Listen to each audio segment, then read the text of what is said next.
The isInstance function tells you if an object is an instance of a particular class. Well, what the heck is an instance? To say A is an instance of B, that would mean A is an example of B. For example, you could say the number 5 is an instance of the int class in Python, meaning 5 is an example of an int. If you pass multiple classes as a tuple, it tells you if the object belongs to at least one of those classes. For example, 5 is an instance of an int, so isInstance returns true even though 5 is not an instance of a str. If the object is an example of its parent class, it will also return true. In Python, everything has a parent class of object, so isInstance would return true in the example because 5 is an instance of an object. The happy path works like I described at the beginning of the video. 5 is an instance of an int, so isInstance returns true.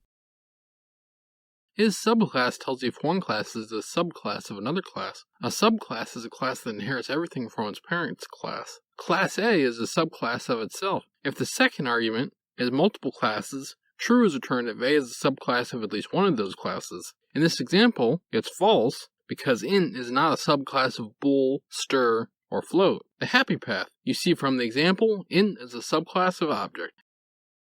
Like and subscribe to learn more.